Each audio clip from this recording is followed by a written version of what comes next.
Donc, c'est encore par notre relation avec le Saint-Esprit que la parole, encore et toujours, hein, bien sûr, notre relation avec le Saint-Esprit, eh bien, c'est par cette relation avec lui, l'Esprit Saint, que la parole de Dieu peut nous être révélée. On ne comprend rien sans l'Esprit Saint. Ne vivez pas sans lui. N'imaginez pas pouvoir passer une journée sans lui parler, lui demander son avis, discuter, converser, chercher ce qu'il vous dit, et puis laissez-le aussi vous révéler la parole de Dieu, c'est son travail. Hein.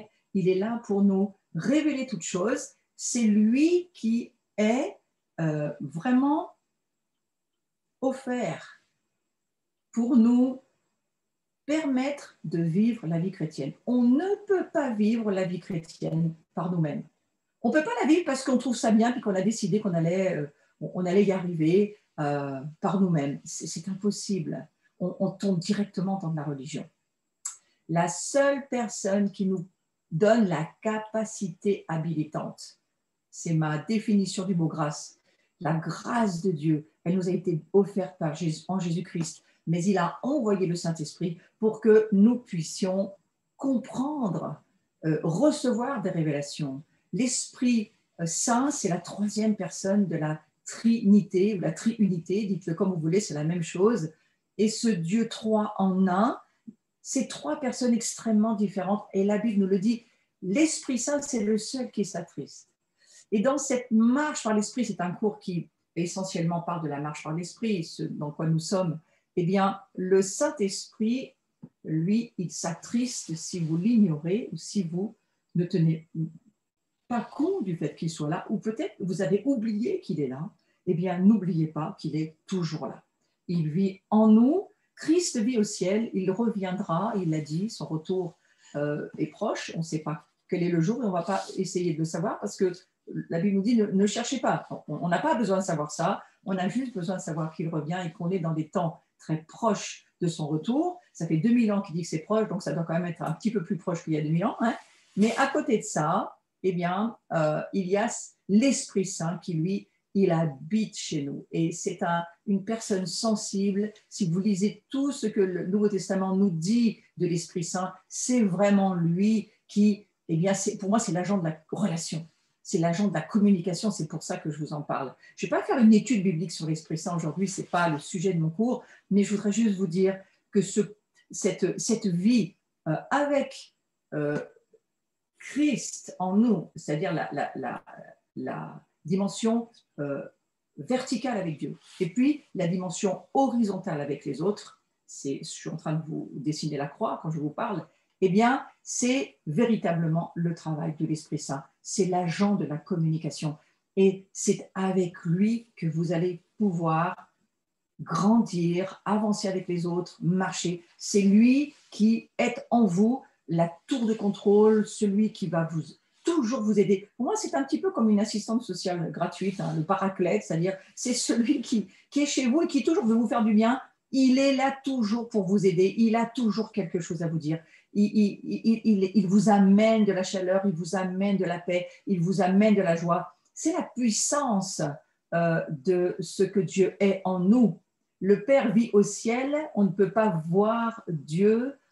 Ses pensées sont difficiles à saisir dans notre humanité déchue, mais dans l'humanité régénérée, c'est pas si difficile que ça. Je pense que quelque part, l'Esprit Saint, il est là justement pour nous donner envie de vraiment saisir. Moi, je suis passée de la religion il y a plus de 40 ans, 50 ans. Moi, j'ai donné ma vie à Jésus, j'étais très jeune. Et bien sûr, j'ai voyagé dans des milieux religieux et je n'ai pas vraiment trouvé de quoi y trouver ni de joie, ni être très satisfait. Mais ça a servi.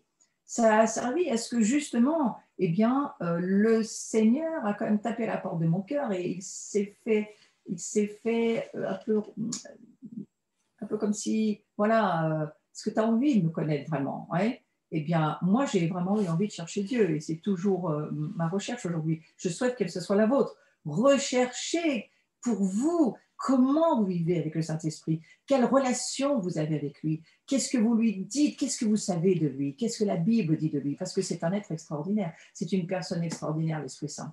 Et et je me dis, le jour où on va être face à cette triunité, je ne sais pas, mais ça doit être quand même assez glorieux. Hein. Alors, voilà, nous sommes en relation avec Christ, nous participons à son royaume, mais on ne peut le faire que parce que nous avons reçu l'Esprit Saint. Et nous avons besoin d'être continuellement remplis d'Esprit. Pourquoi? Parce que la vieille nature que nous étions, nous ne sommes plus, mais nous étions d'une nature déchue, euh, soumise à elle-même, remplie de rejet, remplie d'autosuffisance pour certains, ou de peur, ou de honte pour d'autres. Enfin, tout notre passé, qui que nous soyons, ça n'a jamais été un passé très facile pour la plupart d'entre nous. Mais voilà, le Seigneur nous dit, mais moi, je te donne une nouvelle nature, tu rentres dans ma nouvelle création, il y a un nouveau monde qui est là devant toi, est-ce que tu veux plus? Hein? Et c'est ça aussi, le fait d'être ensemble, c'est de se dire, et j'aime beaucoup cette expression que nous entendons en ce moment, mais c'est vraiment quelque chose qu'on n'entendait pas il y a 20 ans. Quand je te dis, par exemple, d'être avec toi, eh bien, ça m'embellit. D'être avec toi, je sens qu'il y a quelque chose qui est rajouté à moi, de toi, et qui m'amène dans une complétude. Et le fait de vivre ensemble, c'est ça. Le mot érade de Dieu, j'aurais pu le développer aujourd'hui, mais je vais quand même continuer sur la fin du cours, mais le mot érade hébreu, c'est quoi? C'est l'union, c'est pas seulement une union, c'est un mystère. Soyons un érade, soyons un, parfaitement un. C'est la prière de Jésus dans Jean 17. Eh bien, soyons érade, soyons un, c'est soyons ensemble. Chacun reste dans sa particularité, mais nous devenons une complémentarité dans toute notre diversité. Et nous sommes un seul même corps du Messie, une seule même épouse. Moi, je ne comprends pas tout ce que je vous dis, mais je sais que c'est vrai. Et j'ai encore besoin que le Saint-Esprit, m'amène des révélations de cela. Les Juifs, ils cherchent depuis de nombreux siècles à comprendre ce Hérad. Qu'est-ce que ça veut dire? Certains utilisent le mot unicité. Moi, ça ne me branche pas non plus trop, mais voilà, nous sommes lumière. Comment on peut être la lumière ensemble? Et je crois que ça passe par là, ça passe par, eh bien, nous sommes ensemble. Dieu a toujours prévu que nous soyons ensemble. Il n'a jamais pensé l'Église comme des petites baguettes les unes à côté des autres. Non, non, c'est une union qui devient une fusion, mais on ne perd pas ce que nous sommes en termes d'identité. Par contre, je crois que nous entrons dans une période où il est certain que nous sommes en train de changer d'identité. C'est le sujet de ce cours. Hein. Nous changeons d'identité. Nous sommes en train de comprendre que la vieille identité de l'ancienne nature, ce n'est pas la nôtre, et ce n'est pas ce que nous sommes selon la parole de Dieu. Mais cette identité collective, c'est parce que nous sommes, par exemple, nous pouvons être une identité collective en termes de nation, en termes de famille, il y a beaucoup de affaires d'identité. Mais là, je parle de l'identité en Christ, c'est-à-dire la nature de qui nous sommes vraiment. Eh bien, c'est seulement notre relation avec Jésus qui nous la donne. Ceci dit, nous embellissons les uns les autres, nous grandissons ensemble dans la révélation de qui nous sommes. Ce n'est pas seulement qui je suis, c'est qui sommes-nous dans le Seigneur. Pourquoi Dieu a toujours voulu cette notion de famille, cette notion communautaire, cette notion collective?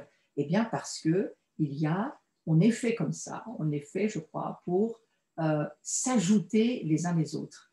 Et on ne soustrait pas à quelque chose quand on est ensemble, on l'ajoute. Voilà. Donc, on a, je crois, ce Saint-Esprit qui est là, j'en ai parlé un moment, cette incroyable présence qui nous enseigne toutes choses, qui nous rappelle toutes choses, qui est là pour nous. Et c'est formidable, ne l'oubliez jamais, même si vous êtes seul, vous n'êtes jamais seul. Le Saint-Esprit, il vit avec vous, en vous, il vous met l'onction en vous, sur vous, il prévoit vraiment de faire que vous ne soyez pas seul. Nous avons le choix de notre relation.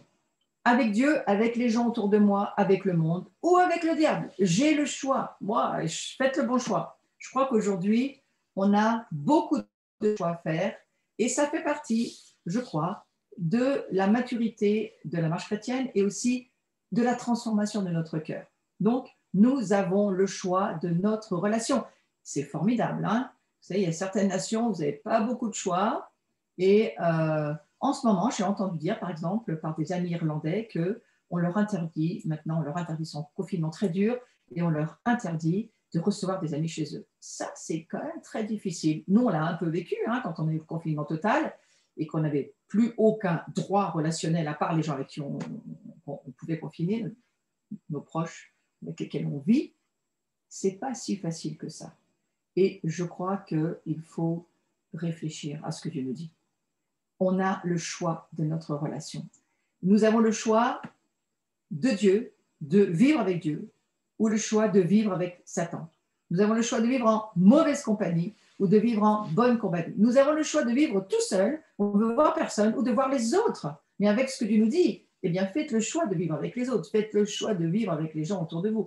Faites le choix de vous dire que ceux qui sont autour de vous sont des sujets, sujets à embellissement, sujets à découverte, sujet à des terres inconnues que vous allez découvrir. Et il y a des gens vraiment intéressants. Il y a des gens moins intéressants. Et cela, le Saint-Esprit, il vous le fera savoir. Parce que vous savez, le Saint-Esprit, c'est un petit peu comme les feux de la circulation. Tenez-en compte, vous vivez avec lui. Et quand vous êtes en relation avec quelqu'un et que vous n'êtes pas très, très sûr de cette personne, eh bien, je crois que parfois, si on a un petit orange qui clignote, ou pour dire parfois un rouge, eh bien, tenez-en compte. Hein, parce que la Bible nous dit que les mauvaises compagnies, eh bien, ça corrompt. Hein, c'est pas bon d'être en mauvaise compagnie, mais c'est bon d'être en bonne compagnie. Donc voilà. En tous les cas, les trois personnes de la Trinité sont une excellente compagnie et le corps de Christ est là pour être une bonne compagnie. Alors on a ce choix de vivre avec Dieu, avec les autres, et il faut le faire. Et je vais aller sur quelques rappels parce que ça m'a semblé important d'y aller pendant un moment. Le vieil homme, vous savez, quand on dit le vieil homme est mort, il faut le considérer comme mort. Alors, j'ai voulu vous créer une vignette pour qu'on se souvienne bien de ça. Voyez-vous, vivre pour moi, alors je ne vous conseille pas parce que c'est vraiment le désastre. Ne vivez pas pour vous. C'est tellement égocentrique et c'est tellement hors du fait de vivre avec les autres. Christ, il meurt pour que justement, même s'il y a tellement de blessures dans certaines personnes, qui souffrent tellement de rejet, qui ne peuvent pas, qui n'arrivent pas à ouvrir leur cœur aux autres, eh bien, Jésus, il est venu pour cela. Et il meurt dans le tombeau. Donc, nous, notre moi, il faut le voir sur la croix. Comme vous voyez, ce n'est pas Jésus qui est sur la croix, là, c'est vous, c'est moi. Il faut nous voir sur la croix. Et il faut nous voir ensevelis avec Christ dans ce tombeau. Il faut nous voir en Christ, pas seulement quand tout va bien. Il faut nous rappeler ce que Christ a vécu pour chacun d'entre nous quand tout allait mal. Hein. Et quand on voit qu'on est ténèbres, ça ne peut pas bien aller dans notre vie, qui que nous soyons. Moi, je l'ai vu très jeune, mais je l'ai revu plus âgé, ce fait d'être ténèbres, et c'est extrêmement angoissant. Mais heureusement, moi, je l'ai vu avec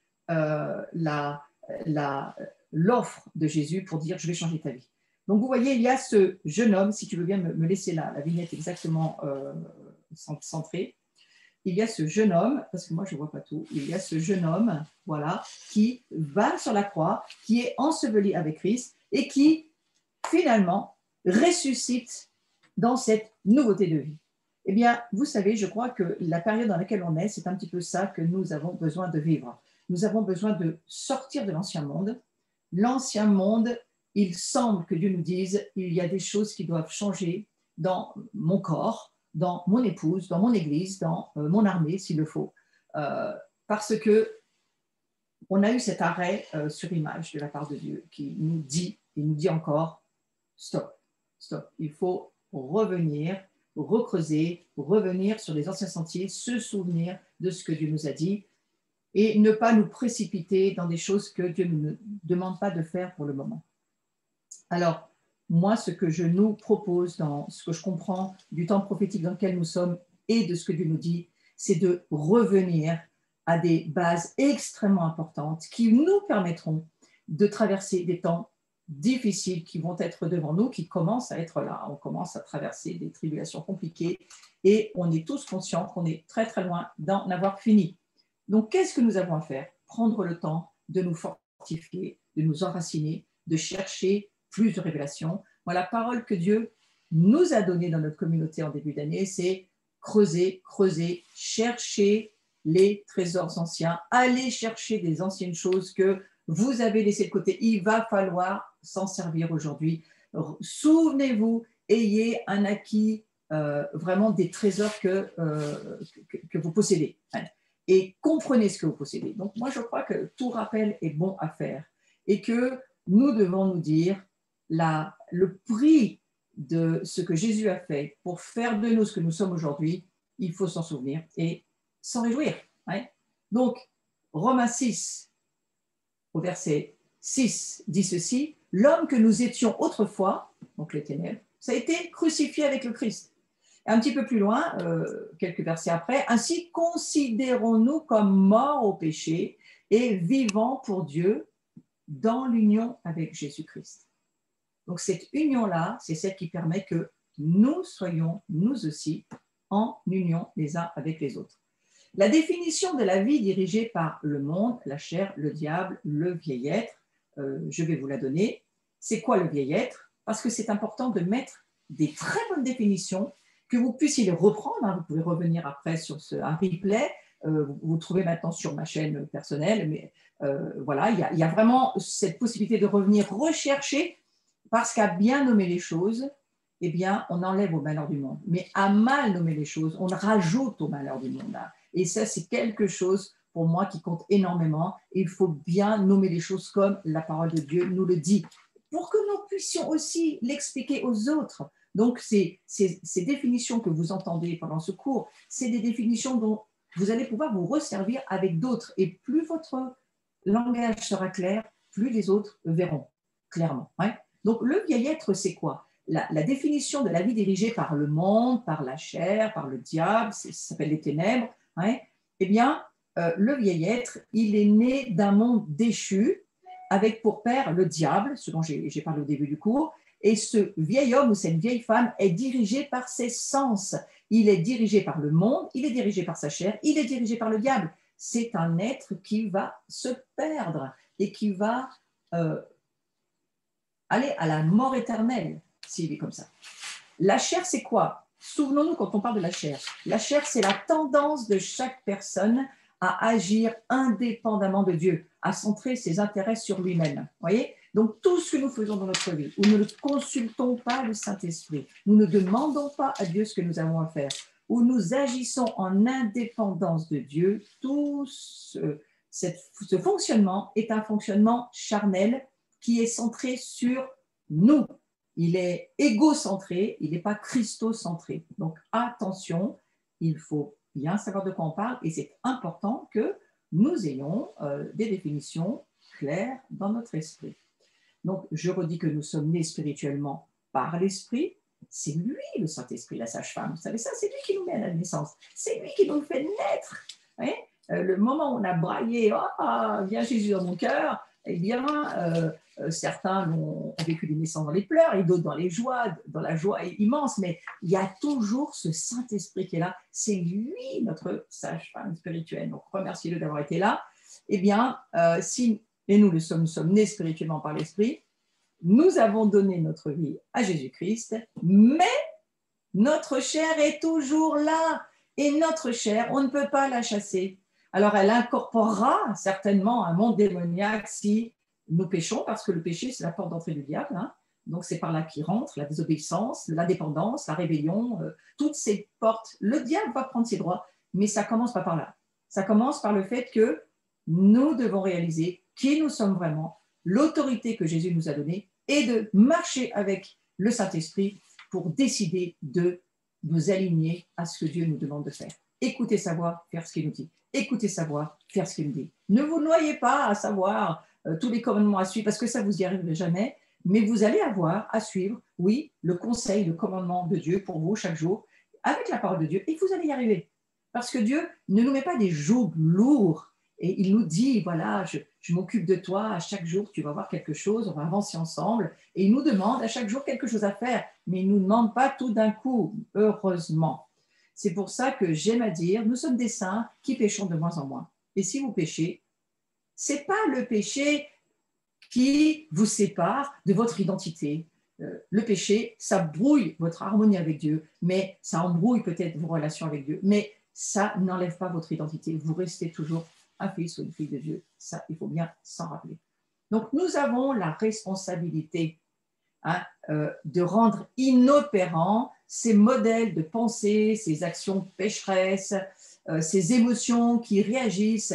Eh bien, on a la responsabilité de mener nos propres combats. C'est à nous, mais vraiment, c'est à nous. Il faut vraiment se dire, c'est à nous de nous en occuper. Ce n'est pas Jésus qui va le faire. Nous avons la responsabilité. De quel combat je parle? Eh bien, de faire les bons choix. Et puis ensuite, de nous aligner sur nos choix. Et puis, je vais en parler. J'ai une journée samedi un peu sur le sujet, mais il y a, si vous voulez me rejoindre, vous pouvez, du reste, c'est ouvert sur, vous allez sur notre site, vous avez toutes les informations, mais c'est à nous de décider ce que nous voulons vivre. Ce n'est nullement au diable de le faire.